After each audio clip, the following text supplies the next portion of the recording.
नमस्ते दोस्तों, मैं हूं डॉक्टर आकृति सिंह। आज हम बात करते हैं नेक पेन और सर्वाइकल स्पॉन्डिलोसिस के बारे में। कई बार पेशेंट आते हैं और वो बोलते हैं कि मुझे नेक पेन हो रहा है, साथ में शोल्डर्स में पेन है।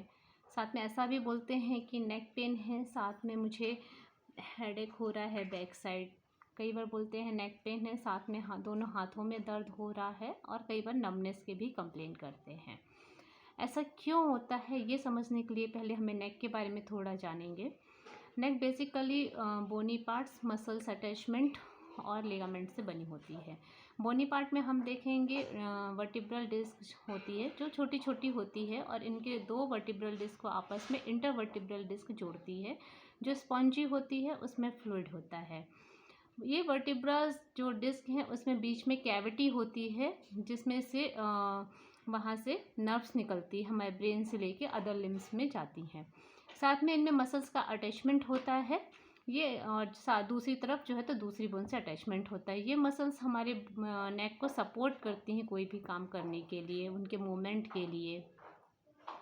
अब हम बात करते हैं कि जब पेशेंट कंप्लेन करता है कि मुझे बहुत ज़्यादा शोल्डर पेन हो रहा है, तो कई बार सोशल मीडिया में लगातार इन्वॉल्व रहने की वजह से, या सिस्टम में काम करने की वजह से, या टीवी कंटिन्यू लगातार देखने की वजह से, कोई भी काम लॉन्ग समय से करने के बाद जो है तो वहाँ की मसल्स में स्ट्रेन होता है, जिसकी वजह से हमें वहाँ पे पेन होता है।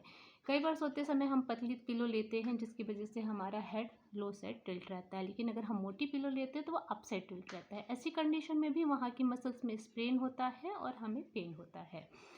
ऐसे इसका एक ही ट्रीटमेंट है, एक्सरसाइज करना चाहिए, स्ट्रेचिंग करनी चाहिए। अगर हम सिस्टम में लॉन्ग समय से काम कर रहे हैं तो हमें 15 से 30 मिनट के डिफरेंस में बीच बीच में हमें स्ट्रेचिंग करनी चाहिए, जिसमें हमें अपनी आँखों को बंद करना चाहिए और head upward and downward, upward and downward, shoulders upward and backward, upward and backwards.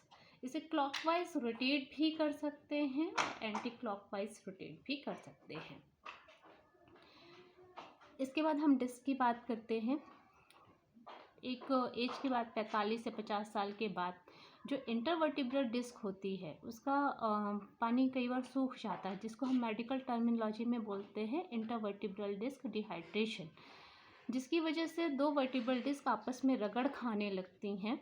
और कई बार इंटरवर्टिब्रल डिस्क एक तरफ से सूख जाती है, एक तरफ ठीक रहती है, एक तरफ पतली हो जाती है। तो ऐसी कंडीशन में भी जो है तो वर्टिब्रल डिस्क आपस में रगड़ खाने लगती है। जब ये आपस में रगड़ खाती तब भी हमें सीवियर पेन होता है और हाथों में या लिम्स में रेडिएट होता है।